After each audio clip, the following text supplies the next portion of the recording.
guys, I use whatever paper I have. Somebody was getting rid of this tissue and they asked me if I wanted it. I said yes, of course, because I love throwing scraps on paper and then it goes into my compost.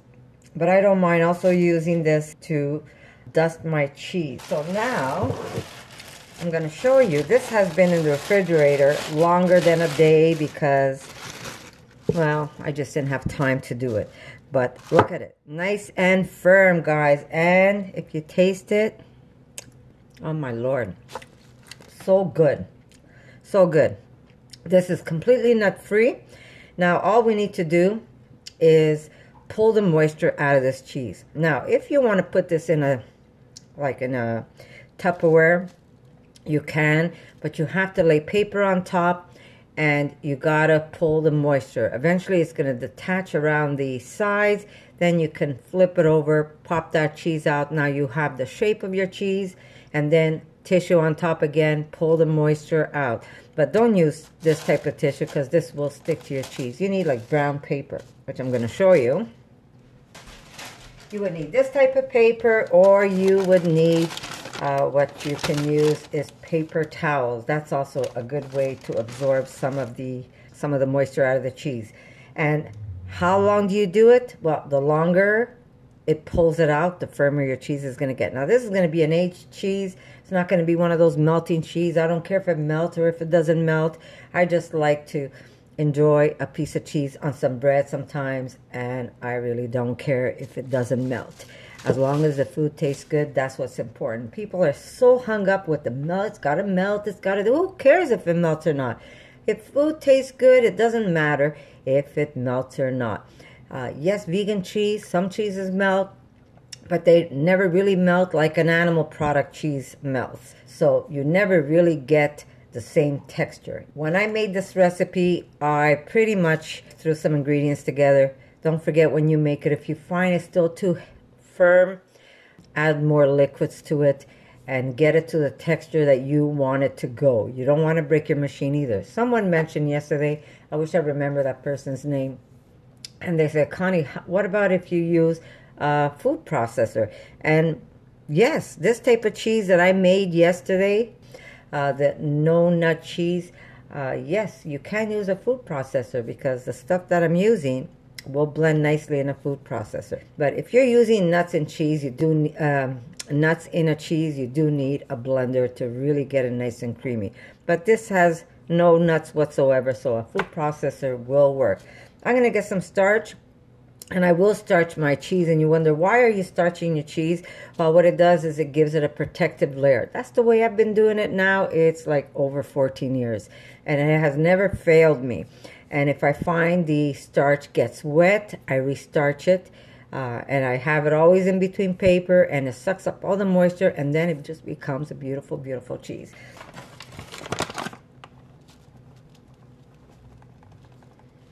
There we go. And how big your cheese is really up to you. I try not to make my cheese too big, but you don't want it too small either. Now, if you really want to be precise and have everyone even, maybe you could use an ice cream scooper. That's really up to you. But look how beautiful this cheese is.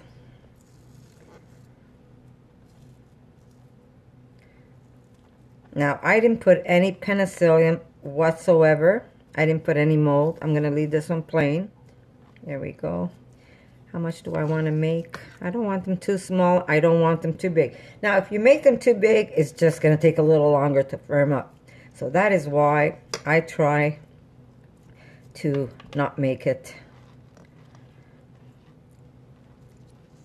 so big, my cheese. I try always to... Oh, don't mind my nails. They're all broken, guys.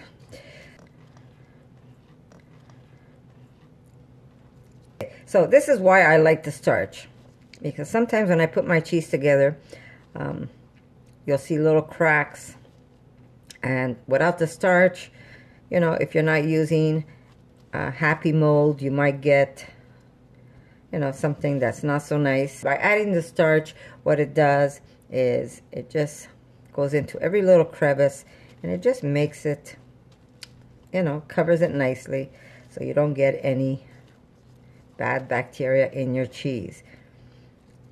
Okay, so here's cheese number 1.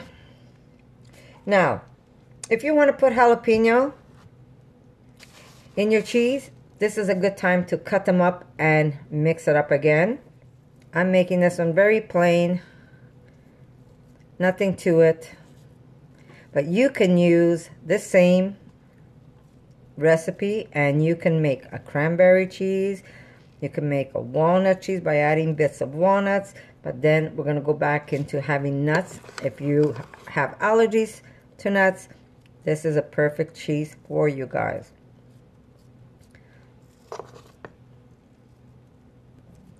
And lately I've been getting a lot of, you know, vegans don't eat oil. Well, you know what? I've been vegan for over 14 years, and sometimes I have oil. And I haven't seen, you know, any change in my health. If anything, I'm healthier now than I ever was, because when I was eating animals, I had a lot of bad fats in my diet. And now, I don't have that problem. And yes, once in a while, I do have the little bit of coconut oil I put in my cheese. I pretty much eat a lot of raw food. Lately, I've been eating some cooked foods like beans and potatoes. Still with a lot of raw dishes, like big salads. I fill myself up with a lot of raw vegetables. And then I do have a little bit of beans, and I have sweet potato. I don't put oil in my salad because I like the way I make my salad just with the maple and the balsamic vinegar. So I don't put oil there. But once in a while, you know, if somebody cooks for me and they put olive oil, I'm not going to say no to them. Sometimes I put olive oil in food, and I'm not going to like go crazy, especially if I'm making something for my husband. He loves his olive oil, and I'm not going to say, well, I'm not going to taste it because there's olive oil. I don't eat it often, but I'm not worried about a little bit of fat in my diet. Okay, I knocked that one over. And just keep restarching it until it's completely coated. Okay, I need a little more starch. And starch, I prefer tapioca, but you can use any starch you have. I don't normally use cornstarch, but I ran out of tapioca, and I'm using cornstarch at the moment. So sometimes it is what it is, guys. I'm not always so picky. I'm not picky at all, actually. Okay, now aging. I get a lot of questions on how long do you age your cheese. Well, that's really up to you. The longer it sits, the firmer it gets, where you could actually cut some wedges and you can eat your cheese with a little bit of fruit, you know, on some crackers or a piece of bread, however you like to eat it. But how long you age your cheese is really up to you. I know that sometimes I try to age my cheese a long time, but I can't resist. I've always loved cheese. I used to love it when I used to eat animal products, and I still love it now. I love cheese. I love the taste of the tanginess. I love the taste of the aging of the cheese. So sometimes sometimes it lasts a long time, and sometimes it doesn't, guys. Okay, and last but not least, so I got, this one's going to be a mini cheese. So we'll probably have this one before we crack the other ones. It's going to be our sample cheese. And it just comes to show you that you don't have to have nuts. Really nice and tangy. Now, what I will do is I'm going to add some cornstarch, not cornstarch, sorry, you see? I'm going to add some activated charcoal on the outside, only because I like the way it looks. What you could also do, I've made cheese where I put half of my paste down, and then I put activated charcoal, and then I put the other half on top. But we're just going to dust it this time around. And it also protects your cheese, guys. Okay, so I'm just going to push this aside. I am not going to waste it. And I'm going to get a new sheet where I'm going to put my activated charcoal on top. Be right back. Okay, 1, 2, 3, 4, and 5. Push these aside. We're going to start off with these.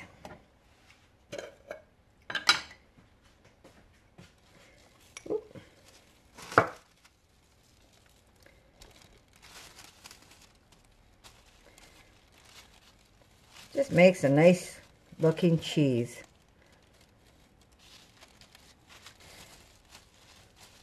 Black as night.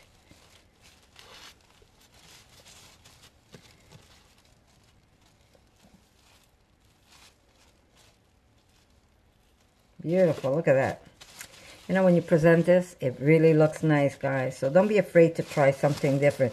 Now, if you don't want to use activated charcoal, you could always use paprika. You can use herbs. It really is up to you how you want to dress your cheese, what you want to do to it. Okay, cheese number 2. Okay, we'll do one more in black. And it's also very good for you, by the way. They say that if you take medication, you should not be consuming any activated charcoal, that because it pulls away toxins from your body. Oh my God, I'm really rolling over here. Jeez, look what I'm doing. Let me pull this over here. There. What a mess. Connie, put your act together. Okay, they say because it removes toxins from your body, they say it's not the best to use activated charcoal if you're taking medication. So if you're on medication, guys, do your research before you use activated charcoal on your cheese. Okay, so here we go. We're going to use, this is our black cheese, our charcoal cheese. I'm going to put this aside. And now I'm going to get some paprika or chili. I might do chili. And the other 2 will be chili. But I do need to wash my hands, guys. Let me just go get my chili. Okay. So we're making some in charcoal. And some, we're going to make a nice spicy cheese.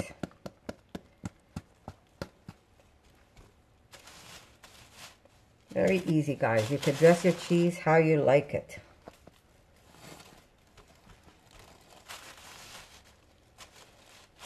I'm always off camera, eh? Jeez. I gotta find a better system. That is for sure. Okay. Ooh, it's going up my nose. Okay.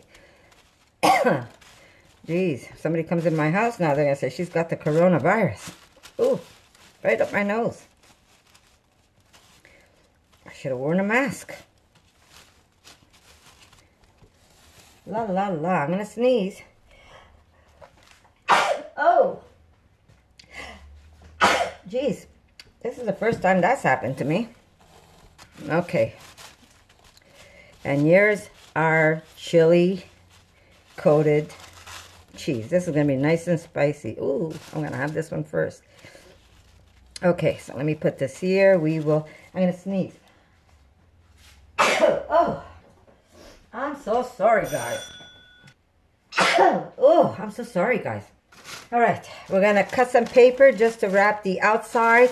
And you're probably wondering, why do you do that? Well, I do that because what it does is it holds my cheese together and not let it crack as much. Sometimes your cheese might crack, but if you have that paper with the little string around, it holds it together, and eventually the cheese just kind of, let me show you, the cheese kind of shrinks up and it detaches from the paper. Sometimes it doesn't, but it's easy to remove it.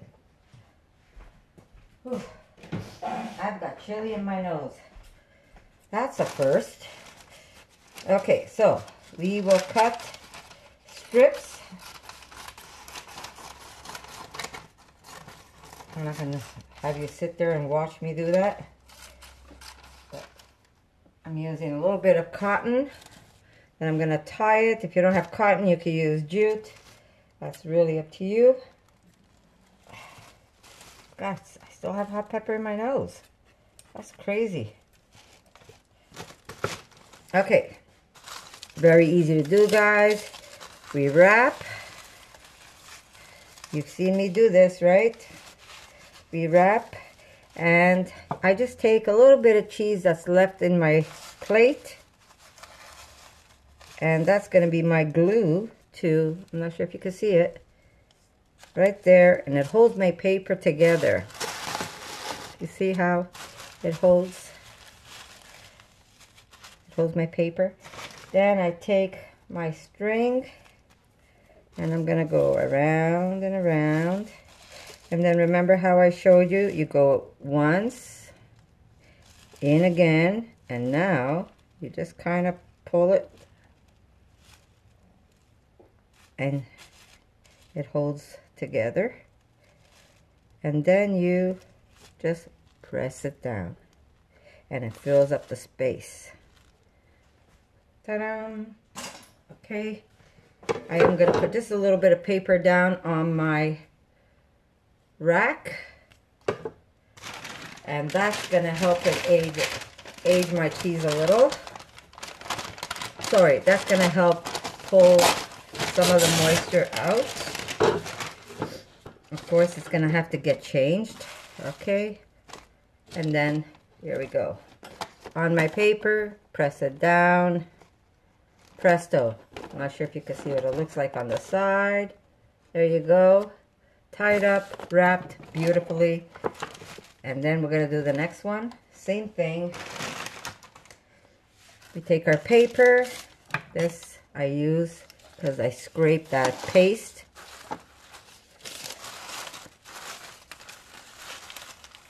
There we go. Round and round it goes. A little bit of this paste as a glue. Holds it down. Oh my God, my nose is so, it's on fire. Oh, I did that only once, you see? If you do it only once, it unravels on you. But if you do it twice, it holds. And then just tie it up, press it down, and off to the side it goes. Okay, we're going to do the same thing to our charcoal one. Oh, over to the side. If it takes a little bit of heat, it doesn't matter. Okay, a little bit of cheese. Glue it down. Now, someone asked me how long, no, where do I put it? Okay, first day I will leave it out again. This is the first day. This is, okay. You make your cheese. First thing you do is you put it aside on a counter or in a cupboard. One day, let it ferment. Second day, refrigerate that paste. It's going to firm up because of the coconut oil, plus all the moisture, the rice, all the ingredients just sucks up that moisture, and it will firm up your paste a little. It's going to make it easier for you to shape your cheese. Once your cheese has been shaped, then we put it out to ferment one more day, at least one more day. In the winter, I keep it in the garage a long, long time. in the winter because it's nice and cool there and I have room. But if I make cheese in the summer and it's too hot in my garage, I'm just going to put it in the garage for 1 day just to let it ferment one more time. And then what I do is I take this cheese and I put it in the refrigerator in a box. It's sitting on paper with paper on top and in a box. And it's sitting in, the box is sitting in a plastic bag. And then every night I go check it, see how my paper is doing. If my paper is still a little dry, I let it go one more night without changing the paper. But if I see my paper is very wet, you want to pull that out. You don't want that moisture to make like a nasty mold on your cheese, right? So you're going to pull that out and you're going to change the paper. So very easily, and it's going to be firm because it goes back into the refrigerator, right? So your cheese will get nice and hard, so it's going to be easy to handle. And every night until it doesn't absorb any more moisture, you're going to see eventually the paper will stay dry. So you know your cheese is already aging nicely. At that point, you could start eating your cheese. It's a little fresh, but you can still start eating your cheese at that point. But if you want it firmer, well, that's why I always make a little cheese. And, oh, I made this one too short. That's okay. And if I need to keep it a little longer, I'll keep it a little longer. It could take weeks before you can eat your cheese. So, you know, have some patience. Give it a chance to make you a good cheese. You're going to have a good cheese. Trust me. And there's nothing like having some delicious, fresh cheese. Look what I did. On top of some bread. The pepper is killing my throat and my nose. Jeez, how did I do that? This has never happened to me. I inhaled that hot pepper. It's always nice. You have people coming over. Mind you, with Corona, nobody's going to come over. Well, we're starting. But you can cut up some cheese if you have family coming over. Or just for yourself. Nice glass of wine. And you can have a little bit of cheese with some grapes. And just, you know, treat yourself. Or just cut it up and lay it on your pizza. Who cares if the cheese doesn't melt, right? This is not a melting cheese. This is an aged cheese. It's a firm cheese, guys.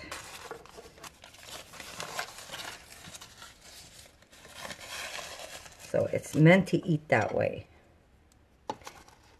Oh, look what I'm doing. Geez, I'm a little clumsy today.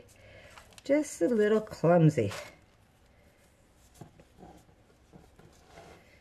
Okay, I'm trying to remember all the questions I get. Rejuveloc, yes, people are asking me, how do I age my Rejuveloc? Okay, so if you've seen my Rejuveloc, sorry guys, I'm off camera again. If you see my Rejuveloc video, what I do is once, okay, you soak your berries. After the berries are soaked, you want to sprout them. So when you make sprouts, what you do is you rinse your berries and you put your jar upside down with a little net on top. And when you start seeing those tiny little tips on top of your berries, those are sprouted enough. What you're going to do is drain the water out. Sorry, rinse your berries. Add cold water to it, filtered water if you have, and then leave it on your counter. It might take a couple of days. Cover it on top with something so nothing goes in. But leave it on your counter. You're going to start seeing it make little bubbles. It's going to start fermenting on you. By day 3, usually what I do is I take that liquid, put it in an old kombucha bottle or a jar, and use the same berries, fill it up with water again, leave it on the counter. You're going to see it's going to make like a deposit at the bottom. Give it a good shake when you're adding the water so all those probiotics go into the water. Leave it on the counter, let that ferment, and then the day after or 2 days after, take that water. You're going to see the more you do this, the more it starts smelling like cheese. So I could do it up to 7 times, sometimes even longer. If it smells bad, get rid of it. But if it still smells like that cheesy smell or even that lemony smell, you know you're still good. All right, here's my other cheese. What did I do? How many did I do? I did only 5 cheeses. Is there a cheese hiding somewhere? No, I only did 5 of them. Okay, that's good. So, let me just show you here. Let me take this away. And I could explain it again. Okay, here's my beautiful cheese. I just want to show you. Ta-da! Aren't they beautiful? Look at that. And this is just made out of oats, potato. Look at that. Beautiful cheese. And I didn't use any nuts whatsoever. So a lot of people are allergic to nuts. So this is a good alternative for you. But not only that, nuts are so expensive. A lot of people can't afford buying cashews, or they can't afford buying almonds. And they want to know, is there anything else you can use to make a cheese? Well, there you go. Yes, there is. You can make cheese. You know what? This one I'm going to add also some chili on top. We're going to make it a black chili, charcoal and chili mix. It's going to go right into those cracks. There we go. And that one there, we're going to leave it just black.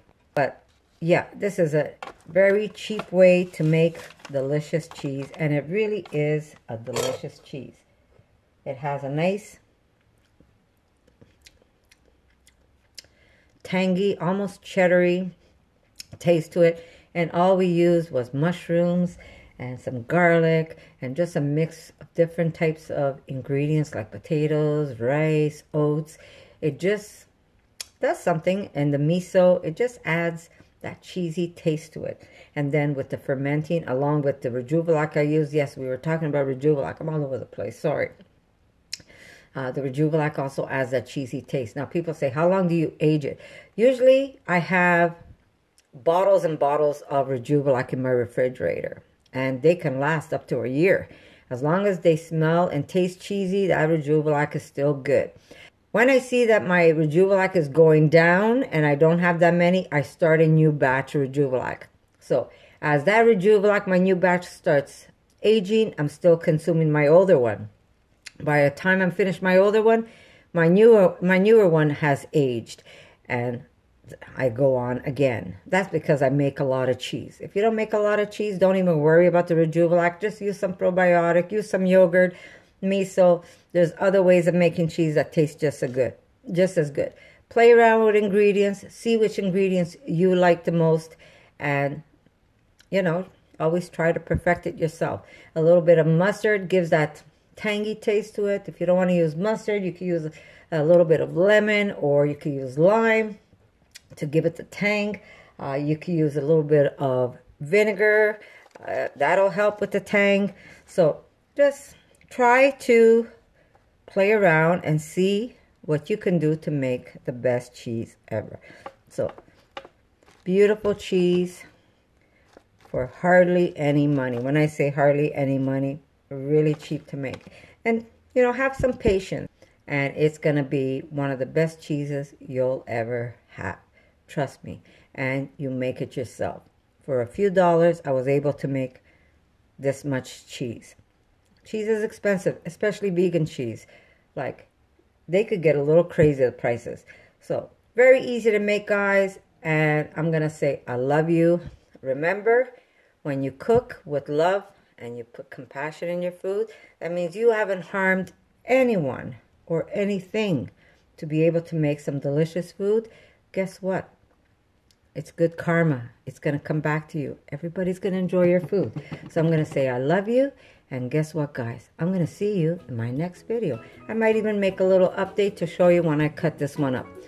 Remember, love, compassion, put your intention in your food, and everything's going to taste delicious.